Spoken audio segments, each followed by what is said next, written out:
पगड़ी और रंग काला।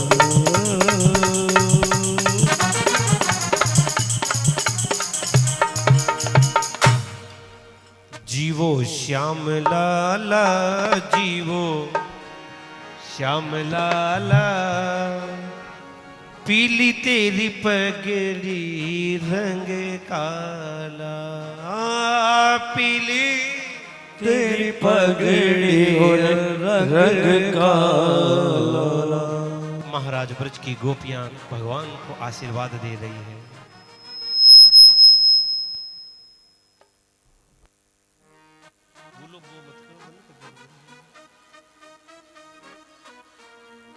महाराज यहां भगवान सुखदेव नंदोत्सव का वर्णन कर रहे हैं। अब ये नंदोत्सव 6 महीने चल रहा था। आइए अब अपन नंदोत्सव को प्रणाम करके आगे की कथा में बढ़े, क्योंकि आज तो इनको कम से कम 7 साल का बड़ा करना है। अभी तक तो ये पैदा ही हो रहे हैं महाराज। हाँ, अभी तो इनको वो क्या है ना, आपने की नावण है, हाँ वही चल रहा है। अब इनको आज 7 साल का बड़ा करना है। तो कहते हैं कि रोहिणी च महाभागा नंद गोपाभिनंदिता व्यचर दिव्यवास स्वगकंठाभरणभूषिता। माता रोहिणी बलराम जी की मां, जो वसुदेव जी की दूसरी पत्नी, बाबा नंद के यहां रहती है। नंदोत्सव चल रहा था, सभी गा रहे हैं, नाच रहे हैं, लेकिन माता रोहिणी एक तरफ बैठी थी। क्योंकि शास्त्र कहते हैं कि जिन स्त्रियों के पति परदेश में हो, जिन स्त्रियों के पति कष्ट में हो, जेल में हो या दुख में हो, उन माताओं को ज्यादा हंसी मजाक या ऐसे नाच गाने में सम्मिलित नहीं होना चाहिए। इसलिए माता रोहिणी एक तरफ बैठी थी, लेकिन बाबा नंद ने जाकर कहा, बहन आपके दुख को मैं समझ सकता हूं, लेकिन मेरे भी कोई बार बार तो बालक होंगे नहीं। और माता रुक्मिणी पधारी है, भगवान श्री कृष्ण को गोद में लिया और उन्हें आशीर्वाद प्रदान किया। आइए अंतिम श्लोक को प्रणाम करें नंदोत्सव के। बाबा भगवान श्री कृष्ण सुखदेव ने नंदोत्सव के 18 श्लोक लिखे। कितने श्लोक लिखे थे? 18।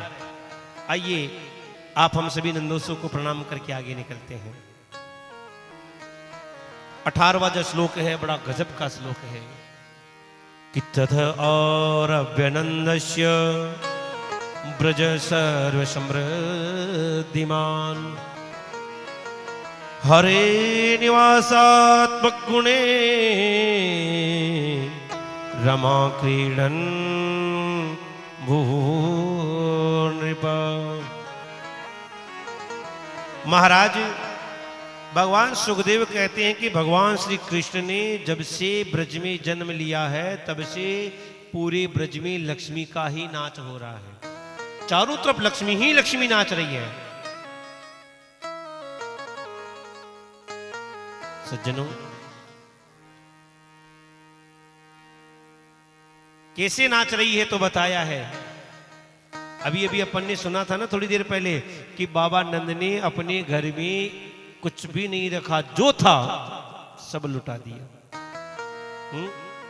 इधर कोई ब्रजवासी, ध्यान से सुनना, थोड़ा अंदर की बात बता रहा हूं। ये बधाई शब्द जो है ना, ये 3 जगह प्रयोग में लाया जाता है। बधाई गाई जाती है, बधाई गाती है ना, हाँ नहीं गाती बधाई।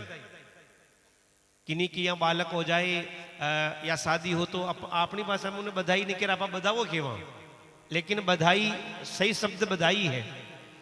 बधाई गाई जाती है, बधाई बजाई जाती है और बधाई बांटी जाती है, लुटाई जाती है। कल आप हम सभी लूट रहे थे ना अपना अपना चश्मा संभाल कर। हाँ महाराज बाबा नंद की यहां ब्रजवासी बधाई देने गए और बधाई लेकर आ रहे थे, तो एक कोई ब्रजवासी को बाबा नंद ने क्या किया, महाराज चांदी के बर्तन दे दिए। अब वो ब्रजवासी उन चांदी के बर्तनों को लेकर जा रहा था और अपने मित्र से कहता, देख मैं चांदी के बर्तन लाया, देख मैं चांदी के बर्तन लाया। दूसरे ने कहा, रे कि तू वहां चांदी के बर्तन लेने गया था कि फूटे कर्म तुम्हारे जो तू चांदी के बर्तन लेने गया? कि तो उसने कहा, ये देख मैं गले में सोने का हार लेके आया हूं। उसने कहा, कहां से? अरे मैं ही बाबा नंद के महल से। कि कौन सी जगह से? उस ब्रजवासी ने कहा, मैं 4 नंबर गेट से लेके आया। चांदी के बर्तन वाले ने कहा, मैं तो 3 नंबर से ही वापिस आ गया था। अब तो महाराज जो हाथ में चांदी के बर्तन थे फेंके, अब गया दौड़ा दौड़ा 4 नंबर गेट पे, और 4 नंबर गेट पर जाकर सोने के आभूषण, हाथ में सोने का कड़ा, सोने का हार लेकर आया और अपने दूसरे मित्र को बताता, देख इस सोने का हार लाया, देख सोने का कड़ा लाया। तीसरे मित्र ने कहा, रे फूटे कर्म तुम्हारे, हाँ तू वहां ये सोने का हार लेने गया था क्या? कि तो उसने कहा, ये देख मुझे देख, मैं हीरे का हार लेकर आया हूं, जो बहुमूल्य हीरे का हार है। उसने कहा, भैया तू कहां से लेके आया? उसने कहा, मैं 5 नंबर गेट से। अच्छा, मैं तो 4 नंबर से ही वापस। बाबा नंद के महल में 7 जोड़ियां थी, 7 दरवाजे थे। इसने कहा, भैया मैं तो 4 नंबर से लौट के आ गया था। अब महाराज फेंके वह सोने के हार, और सोने का हार फेंक कर गया 5 नंबर गेट पे, और 5 नंबर गेट से महाराज बढ़िया हीरे का हार लेकर आया और अपने तीसरे मित्र को बताता, देख हीरे का हार लाया, देख हीरे का हार लाया। तीसरे मित्र ने कहा, कि फूटे कर्म तुम्हारे जो तू वहां से हार लेके आया। कि तू? उसने कहा, रे मैं तो नंद भवन में गया था, बाबा नंद के महल में, वहां जाकर नंद नंदन श्री कृष्ण के जो दर्शन किए, उनके दर्शन करने के बाद में तो मन में कुछ कामना ही नहीं रही। उसने कहा, भैया तूने कहां से दर्शन किए? कहा कि अंदर 7वीं जोड़ी पर जाकर। अब महाराज उसने फेंका हीरे का हार और दौड़ा दौड़ा गया बाबा नंद के महल में, और जो एक बार नंद नंदन श्री कृष्ण के दर्शन किए, महाराज एक बार जो भगवान को देख ले, क्या उसे और दुनिया की कोई चीज अच्छी लग सकती है? कहते हैं न कि जिनकी नजरों में मोहन समाए, फिर वो नजर कभी तरसती नहीं है। महाराज अब जिन्होंने जो फेंका, किसी ने चांदी के बर्तन फेंके, किसी ने सोने का हार फेंका, किसी ने हीरे का हार फेंका। अब जिन्होंने फेंका कोई दूसरे ने उठाया थोड़ी महाराज, वो तो ऐसे ही बिखरा पड़ा था ब्रज में, तो मानो लक्ष्मी ही नाच कर रही है। वैसे आपको मैं निवेदन कर दूं कि हमारे कन्हैया की ब्रज लीला में लक्ष्मी जी का कहीं भी प्रवेश नहीं है, कहीं प्रवेश है ही नहीं लक्ष्मी जी का। आप कभी वृंदावन जाओ तो दर्शन करना,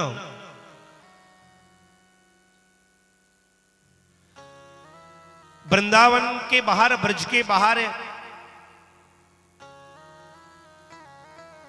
लक्ष्मी जी का स्थान है। लक्ष्मी जी ने वहां बैठकर तपस्या की और ठाकुर जी से प्रार्थना की थी कि प्रभु मुझे भी ब्रज में प्रवेश दे दो। भगवान ने कहा नहीं, और वहीं लक्ष्मी जी ने बैठकर तपस्या की।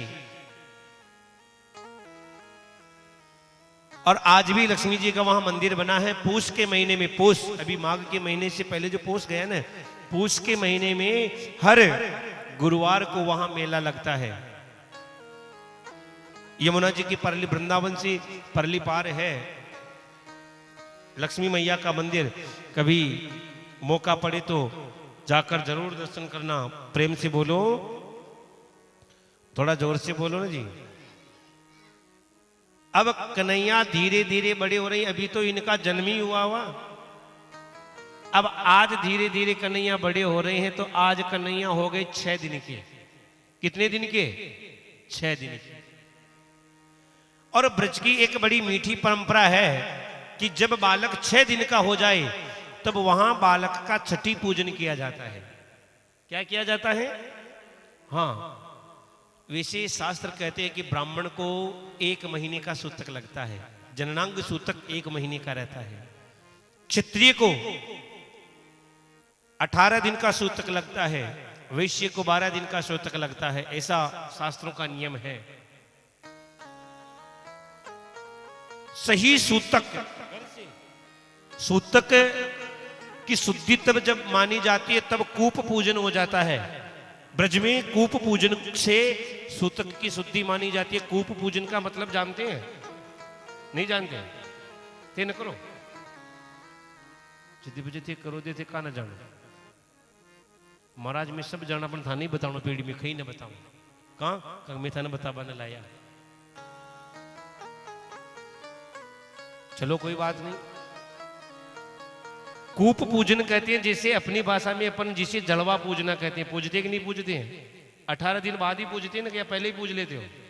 लगभग 18 से 1 महीने के बीच में जलवा पूजी जाती है। और शास्त्र कहते हैं कि कूप पूजन मतलब जलवा पूजने के बाद ही, जल पूजन के बाद ही घर में पूर्ण शुद्धि होती है।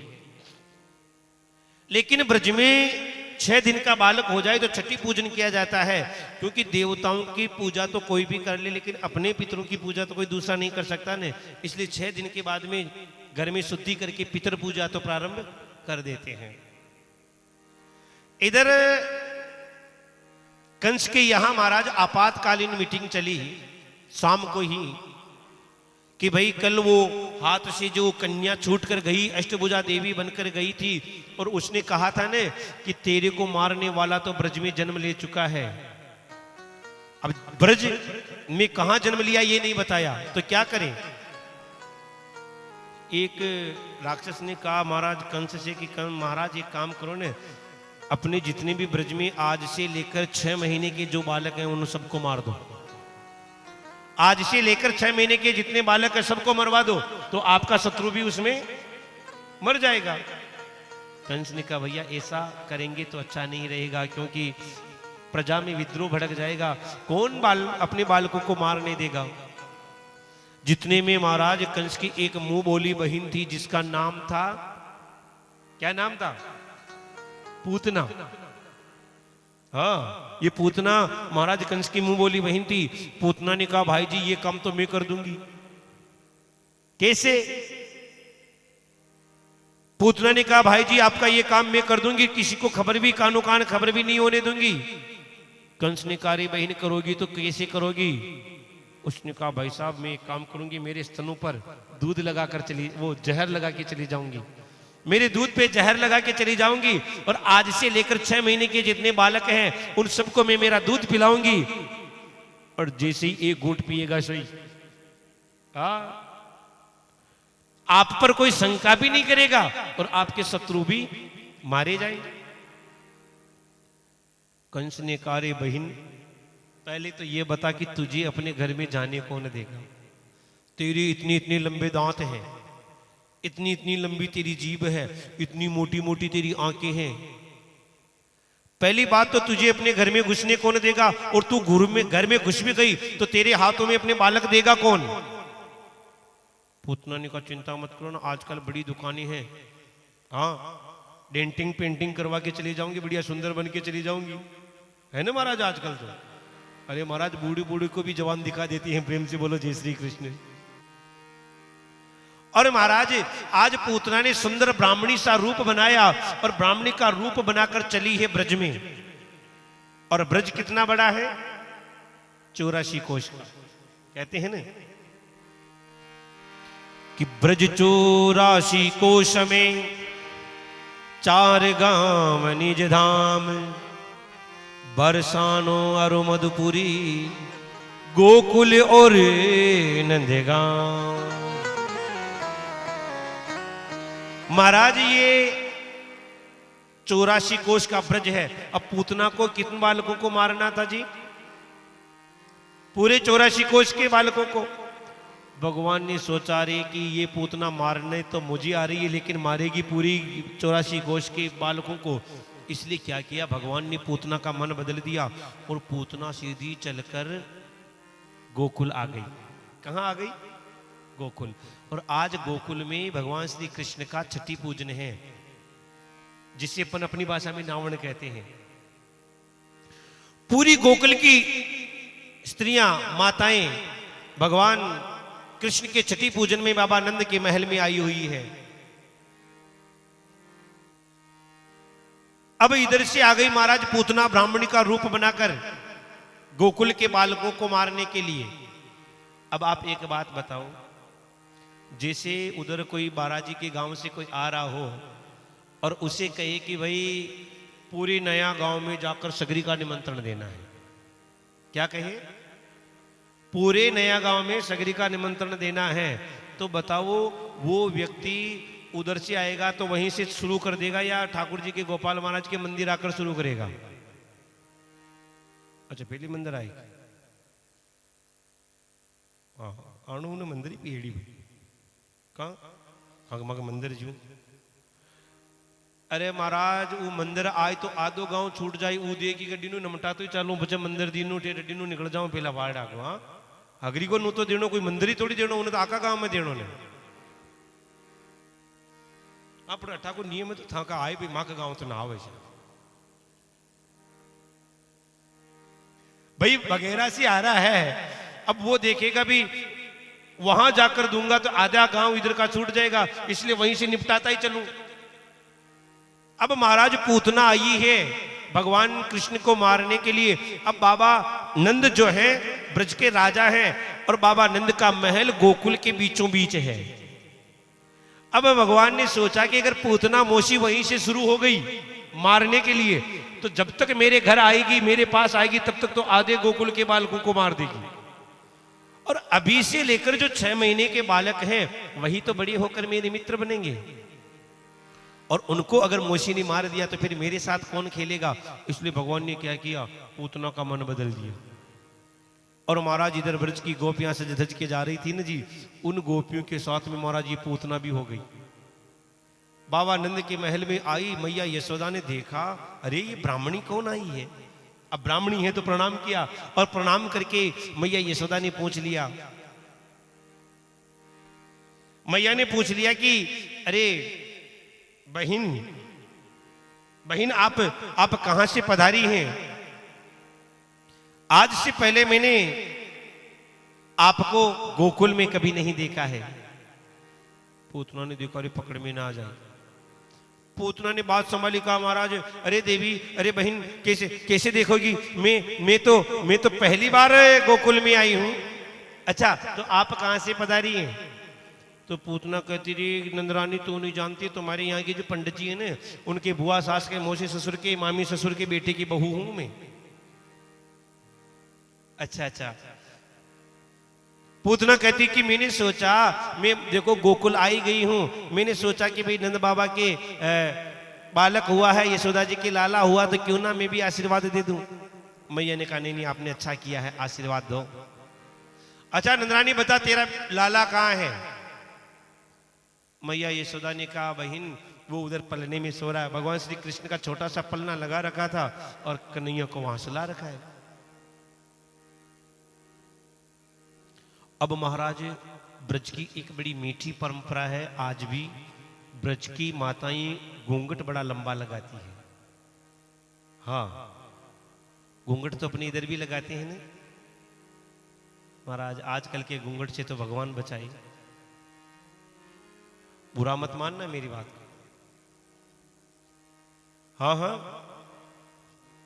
महाराज आजकल की बहनों को कौन कहे, आजकल की माताएं बहनें इतना मोटा घूंघट लगाती है, इतना मोटा घूंघट लगाती है कि घूंघट के बाद में उनके गाल पे कितने तिल हैं जो बाहर से गिन लो।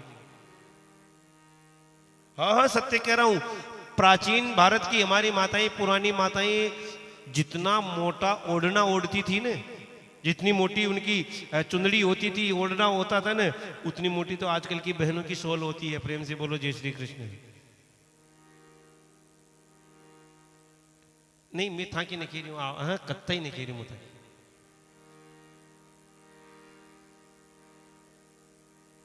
मैं माँ का गांव की कह रही हूँ, मैंने डाकी कहीं नहीं गया, मैं तो सीधो कमरा में जो उन कमरा में कथा मार रही हूँ।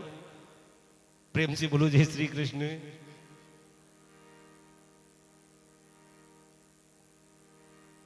महाराज पूतना ने इतना लंबा घूंघट निकाल रखा है और पूतना पहुंची भगवान श्री कृष्ण के पलने के पास और भगवान श्री कृष्ण के पलने के पास जाकर पूतना ने भगवान को अपनी गोदी में उठाया और गोदी में उठाकर जैसे ही पूतना ने अपना घूंघट हटाया, जैसे ही पूतना ने घूंघट हटाया महाराज भगवान ने अपनी आंखें बंद कर ली।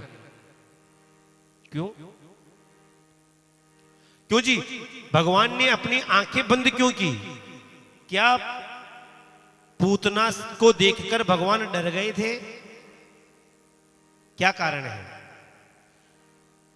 वैसे तो कई कारण संतों ने बताए हैं, लेकिन आप ध्यान से सुनना, एक आध कारण मैं आपको बता देता हूं, याद रखोगे तो बड़ा अच्छा लगेगा। आप ध्यान से सुनिएगा।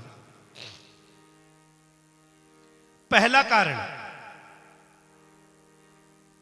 पूतना कौन है? पूतना है अविद्या। क्या है? अविद्या। और अविद्या का निवास स्थान कितनी जगहों पर होता है? 14 जगहों पर। कितनी जगहों पर? 5 ज्ञानेंद्रियां, 5 कर्मेंद्रियां, मन, बुद्धि, चित्त और अहंकार। इन 14 जगहों पर ही पूतना का निवास स्थान होता है और ये अविद्या का निवास स्थान होता है। ये और ये पूतना है अविद्या। और आज ये पूतना भगवान श्री कृष्ण को मारने के लिए आई, तो कौन सी तिथि को आई थी? चतुर्दशी को आई थी, 14 को आई थी। देखो जी, भगवान का वैसे तो जन्म जन्माष्टमी को हुआ था रात के 12 बजे, लेकिन यहाँ गोकुल पधारे तब तक तो 4 बज गए थे ना। तो ब्रह्म वेला में जन्म होने के कारण इनका जन्म मान लिया नवमी का।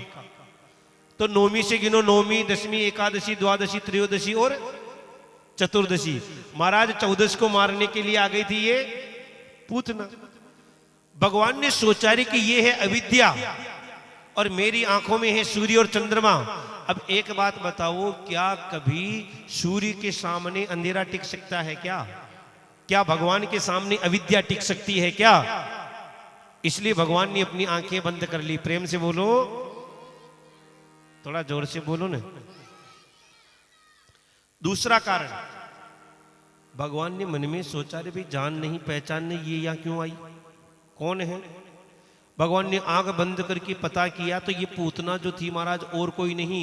कल अपन देख रहे सुन रहे थे ना, भगवान वामन पधारे थे ना, कितने सुंदर स्वरूप था भगवान वामन का कल। हाँ ना, जानकारी रखते हो लेकिन विशुद्ध जानकारी नहीं रहती। महाराज ये जो पूतना थी राजा बलि की कन्या, जिसका नाम था रत्नमाला। जब भगवान वामन पधारे, भगवान वामन की सुंदरता को देखकर ये रत्नमाला मोहित हुई। मन में विचार आया, ओहो अगर ऐसा बेटा मेरे होता तो मैं मेरे स्तनों से उसे दूध पिलाती। भगवान ने मनी मन कर दिया तथास्तु। इधर थोड़ी देर बाद जब आप हम सुन रहे थे ना कि महाराज भगवान वामन ने 3 पग में सब कुछ नाप लिया और बलि को बांध दिया, तब अपने पिता को कष्ट में देखकर इसी रत्नमाला ने कह दिया कि अगर ऐसा दुष्ट बेटा मेरे होता तो मैं मेरे स्तनों पर जहर लगाकर उसे पिलाकर मार देती। भगवान ने मनी मन कह दिया तथास्तु। और आज महाराज इस पूतना की दोनों इच्छाओं को भगवान पूरी कर रहे हैं। रत्नमाला की दोनों इच्छाओं को पूरी कर रहे हैं। या इसका एक कारण यह भी हो सकता है, थोड़ा और ध्यान से सुनो। क्यों जी? भगवान श्री कृष्ण का जन्म मथुरा में क्यों हुआ था, वृंदावन में क्यों हुआ था? भगवान ब्रज में जन्म इसलिए लेकर आए थे कि भाई मैं यहां दूध दही माखन खाऊंगा, लेकिन अभी तक भगवान कृष्ण के मुख में एक भी माखन की बूंद गई नहीं और पूतना मौसी पिलाने आ गई तो क्या, जहर।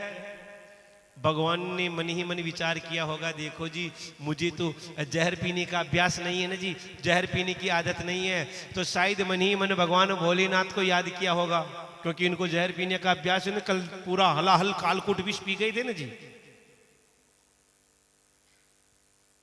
मानो भगवान कृष्ण ने आंख बंद करके भगवान भोलेनाथ का ध्यान किया और कहा होगा, हे भोलेनाथ आप पधारो और मेरे कंठ में विराजमान हो जाओ, पूतना मौसी का दूध दूध मैं पी जाऊंगा और जहर जहर आप पी जाना। प्रेम से बोलो। या इसका ये कारण एक ये भी हो सकता है, भगवान ने सोचा रे देखो मैं जब भी अवतार लेकर आता हूं मरने के लिए सबसे पहले ये आ जाती है। वैसे तो मैं कहता हूं शास्त्र में कि यत्र नार्या पूजन्ते रमन्ते तत्र देवता, स्त्रियों की पूजा करनी चाहिए, लेकिन मरने के लिए सबसे पहले आती तो स्त्रियां ही आती हैं। राम अवतार लेकर आया तो मरने के लिए कौन आ गई थी?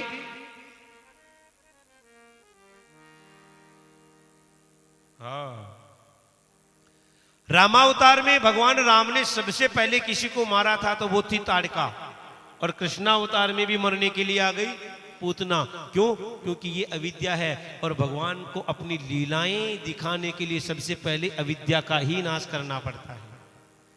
तो शायद भगवान ने सोचा होगा, देखो जी लोग कहेंगे महाराज आप तो एक बार गलती हो जाए तो कोई बात नहीं, लेकिन बार बार वही गलती करते हो, कहते तो हो कि स्त्रियों पर हाथ नहीं उठाना चाहिए और आप मारते ही सबसे पहले स्त्रियों को हो। इसलिए भगवान ने सोचा मैं आंख बंद कर लेता हूं, मैं तो कह दूंगा भैया मुझे पता ही नहीं था कौन आया था, जो आया था। हाँ, प्रेम से बोलो जय श्री कृष्ण। या इसका एक कारण ये हो सकता है, भगवान ने सोचा देखो जी पूतना मौसी मुझे मारने आ रही है। अब मारने के कई और तरीके हो सकते थे ना, गला दबाकर मार देती, पटक कर मार देती, पानी में डुबो कर मार देती, मुंह दबाकर मार देती, लेकिन इसने मुझे दूध पिलाकर ही मारने का क्यों सोचा? देखो जी दूध कौन पिलाता है? मां। अब दूध मां पिलाती है तो पूतना भले ही मार रही है लेकिन काम तो वही कर रही है जो मां करती है। इसलिए भगवान ने शायद मन ही मन विचार किया, भाई देखो पूतना मुझे मारने आई तो इसका उद्धार करना पड़ेगा, और आंख बंद करके भगवान श्री कृष्ण ने शायद अपने धाम गोलोक में कांटेक्ट किया, कहा भैया कोई सीट खाली है कि नहीं है? अगर खाली नहीं हो तो जल्दी से कर देना। क्यों? क्योंकि मैं मेरी पूतना मौसी को भेज रहा हूं। प्रेम से बोलो। और महाराज पूतना ने क्या किया, कन्हैया को गोद में लिया और अपना आंचल हटाकर अपना स्तन कन्हैया के मुख में दिया, और नन्हे से कन्हैया के मुख में जैसे ही पूतना ने स्तन दिया, महाराज भगवान श्री कृष्ण ने अपने दोनों हाथों से पूतना के स्तन को पकड़ लिया और चपड़ चपड़ करके पीने लगे। इधर महाराज पूतना ने देखा कि एक घूंट दो घूंट पिएगा सोई मर जाएगा, लेकिन महाराज भगवान श्री कृष्ण तो पीते जा रही है, पीते जा रही है, पीते जा रही है। और भगवान ने क्या किया, लिखा है, भगवान सुखदेव कहते हैं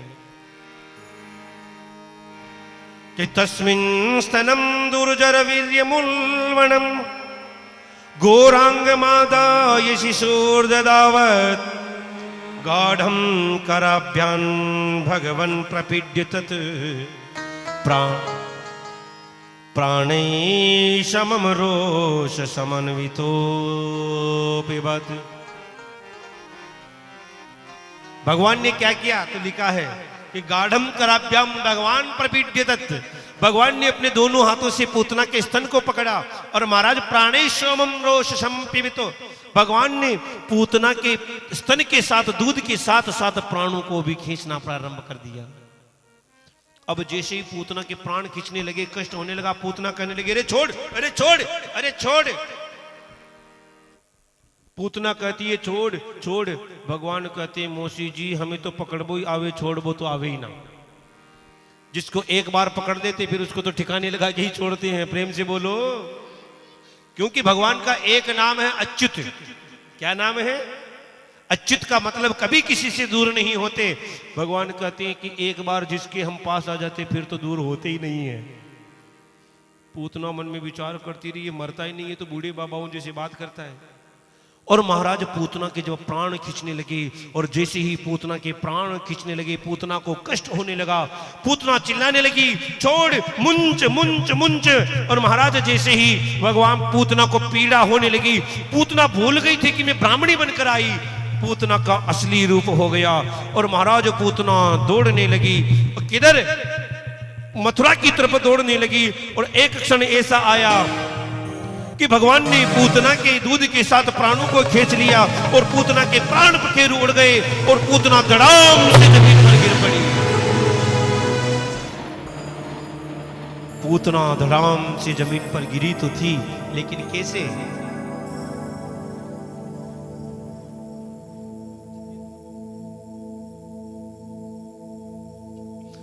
और महाराज पूतना गिरी तो किधर गिरी?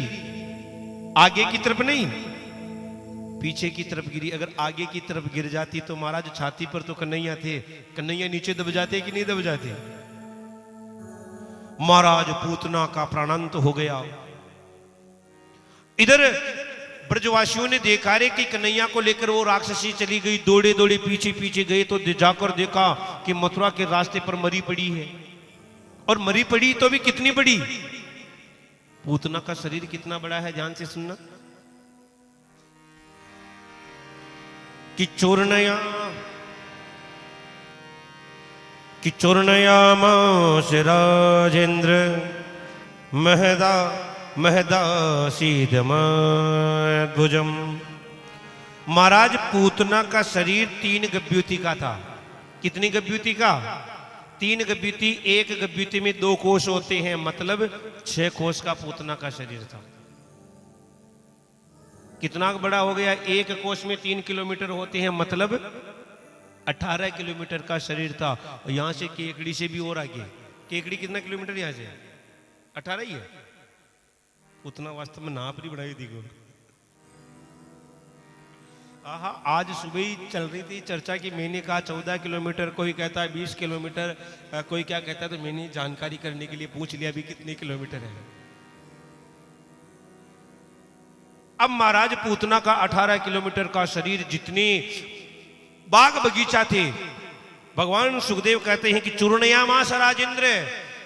18 किलोमीटर में जितने बाग बगीचा थे सबका पूतना ने चूर्ण बना दिया। अब महाराज पहाड़ जितना बड़ा शरीर, ब्रजवासियों ने जाकर देखा रे कि ये पूतना तो ये मरी पड़ी है।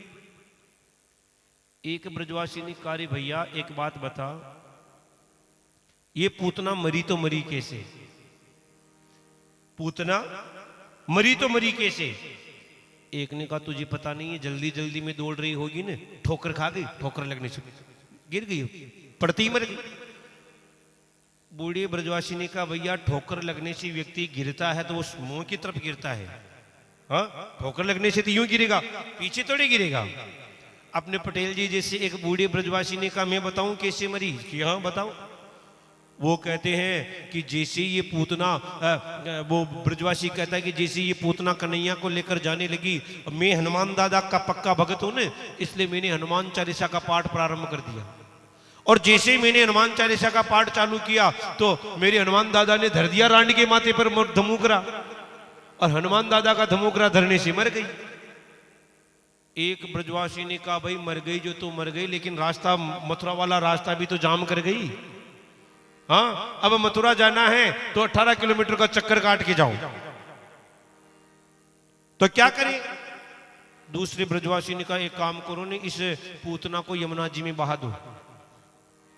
तीसरे ब्रजवासी ने को कहा भैया 18 किलोमीटर का शरीर है, ये यमुना में बहेगी नहीं, बांध बंध जाएगा, इतना मोटा शरीर है इसका, क्या करें? एक ब्रजवासी ने कहा एक काम करो, घर से करोत और कुलाड़ी लेकर आओ। हाँ, इधर भेजा करोत कुलाड़ी लेने। एक ब्रजवासी हिम्मत करके पूतना के शरीर पर चढ़ा और कन्हैया को नीचे उतारा और मैया यशोदा को दिया। इधर ब्रज की बूढ़ी बूढ़ी गोपियां महाराज मैया यशोदा को गालियां निकाल रही है, अरे नंदरानी तेरे में जरा भी अकल नहीं है, अपने बालक को राक्षसी को ही दे दिया। तीसरी गोपी ने कहा बहन तुझे क्या पता इसके बुढ़ापे में बालक हुआ है, इसको क्या पता, इसको क्या लक्षण है कि कैसे बालकों को रखा जाता है। नंदरानी ने कहा बहन मुझे क्या पता, वो तो ब्राह्मणी सी दिख रही थी इसलिए मैंने दे दिया। इधर महाराज ब्रजवासी ने क्या किया, पूतना के शरीर के छोटे छोटे टुकड़े किए, छोटे छोटे टुकड़े करके जो बाग बगीचा पूतना के शरीर के नीचे पेड़ पौधे टूटे थे ना, उन्हीं की चिता बनाई और उन्हीं की चिता में पूतना के शरीर का दाह संस्कार कर दिया। भगवान सुखदेव कहते हैं राजन जब पूतना का दाह संस्कार हो रहा था, पूतना के शरीर से सुगंध आ रही थी। ध्यान से सुनिएगा मेरे बुजुर्गों, आपको तो शायद मालूम होगा, अपन जब किसी का दाह संस्कार करने जाते हैं तो क्या उस व्यक्ति के शरीर से सुगंध आती है? हाँ हाँ, जिधर से हवा होती है ना उधर नहीं बैठते हैं, क्योंकि बदबू आएगी, दुर्गंध आती है। जिस जीव ने पूरे जन्म भर अन्न खाया है उसके शरीर से भी दुर्गंध आती है। तो पूतना तो महाराज मांस रुधिर ही पान करती थी, इसके शरीर से सुगंध क्यों आई? भाई पूतना क्या थी, कैसी थी? तो लिखा है ना कि पूतना लोकबालाग्नि राक्षसी रुधिरासना। महाराज पूतना छोटे छोटे बालकों को मारती, बड़ों को नहीं, छोटे बालकों को मार के उनका खून पीती थी। तो फिर बताओ पूतना के शरीर से सुगंध क्यों आई? भगवान सुखदेव कहते हैं राजर्षि परीक्षित से, परीक्षित पूतना ने मरते समय भगवान का स्पर्श कर लिया, मरते समय ब्रजरज का स्पर्श कर लिया, इसलिए उसके सारे पाप धुल गए। कहते हैं कि पूतना लोक बालाग्नि राक्षसी रुधिरासना जिंगांसया पिहरये स्तनम दत्वाप्य सद्गतिम। पूतना में सब पाप थे, लेकिन मरते समय भगवान को अपना स्तन पिला देने के कारण पूतना के सारे पाप नष्ट हो गए और मरते मरते पूतना को ब्रजरज मिल गई। ब्रज की जो मिट्टी है ना ब्रजरज, वो ब्रजरज का स्पर्श होने के कारण सारे के सारे पाप नष्ट हो गए। महाराज ब्रजरज का बड़ा महत्व है। हाँ, एक बार ये मुक्ति जो लोगों को मुक्त करती है ना, वैकुंठ भेजती है, ये मुक्ति भगवान के पास गई, गोपाल जी महाराज के पास, और कहने लगी प्रभु लोगों की मुक्ति मैं करती हूं तो मेरी मुक्ति कैसे होगी? मैं कैसे मुक्त होंगी? मुझे वैकुंठ कैसे मिलेगा? क्या कहते हैं कि मुक्ति कहे गोपाल सो, मुक्ति पूछ रही है भगवान से कि मुक्ति कहे गोपाल सो मेरी मुक्ति बताए कि हे भगवान मेरी मुक्ति कैसे होगी? तो भगवान क्या उपाय बता रहे हैं, तो ध्यान से सुनना कि मुक्ति कहे गोपाल सो मेरी मुक्ति बताए। भगवान जवाब दे रहे हैं कि उड़ ब्रज रज मस्तक लगे तो मुक्ति की मुक्ति वे जाए। भगवान कहते रे मुक्ति, अगर ये ब्रज की रज तेरे माथे पर पड़ गई ना तो तेरी भी मुक्ति हो जाएगी। प्रेम से बोलो, थोड़ा जोर से बोलो ना। सज्जनों, ब्रज के एक अनन्य भक्त थे जिनका नाम था लाला बाबू। क्या नाम था? ये सत्य घटना बता रहा हूं मैं अभी। आप कभी वृंदावन गए हो? कौन कौन गया देखे वृंदावन? गए? अच्छा, बहुत बढ़िया। आप वृंदावन गए होंगे तो आपने गोपेश्वर भगवान के दर्शन किए होंगे, जहां भगवान गोपी बनकर बैठे हैं। किए? गोपेश्वर भगवान के मंदिर से रंगजी के मंदिर की तरफ जाते हैं। रंगजी का मंदिर है जिसमें आपने देखा होगा एक सोने का बड़ा खंबा है। अब आप नहीं गए हो ना तो ठाकुर जी की कृपा से दास से लगभग जाता रहता है हर महीने। कभी मन हो तो चलना मेरे साथ। अभी मैं 23 को गया था, 24 को आया था वापिस, अभी 24 तारीख को ही आया था। जिनको मन हो तो अगली बार चलना। गोपेश्वर भगवान और रंगजी के मंदिर के बीच में एक स्थान है जिसका नाम है, एक मंदिर है जिस मंदिर का नाम है लाला बाबू का मंदिर। क्या नाम है मंदिर का? हाँ, ये लाला बाबू जो है ये बंगाल के एक धनाढ्य सेठ थे। बंगाल के, कलकत्ता के सबसे धनवान थे। अपने इधर जो पैसे वाला होता है उसको सेठ जी कहते हैं। उधर बंगाल में जो पैसे वाला होता है उसे बाबू कहते हैं। जो ज्यादा पैसे वाला होता है ना उसे क्या कहते हैं? बाबू। लाला बाबू के पास अपार धन संपदा थी। लेकिन एक बात बताऊं, जिस व्यक्ति को ज्ञान लगना होता है ना, वो उसको ज्ञान किसी के मुंह से भी लग जाता है। यहां तक कि एक फल बेचने वाली, सब्जी बेचने वाली के मुंह से भी ज्ञान लग सकता है। और जिनको ज्ञान का असर नहीं होना ना, 7 क्या 14 भागवत करवा लो तो भी ज्ञान नहीं लगता है। वो एक अपने राजस्थानी में एक भजन है, कहते हैं कि शब्दा की चोट नागा नुगरा के नहीं लागे, हथौड़ा तोड़ो तो ही टांची टोड़ा के नहीं लागे। हाँ महाराज, अगर पत्थर हो, समचौरस पत्थर हो, उसको मूर्ति बनानी हो ने तो चेनी हथौड़े से मूर्ति बन सकती है। लेकिन गोल पत्थर हो महाराज, उसकी मूर्ति बनाओ तो इधर चोट मारो इधर निकल जाएगा, इधर चोट मारो इधर निकल जाएगा। लाला बाबू अपने घर में बैठकर हिसाब किताब बना रहे थे अपनी ऑफिस में। इधर से कोई सब्जी बेचने वाली आई थी, नौकरों ने सब्जी ले ली और कहा कि पैसे तो बाबूजी देंगे। और ये सब्जी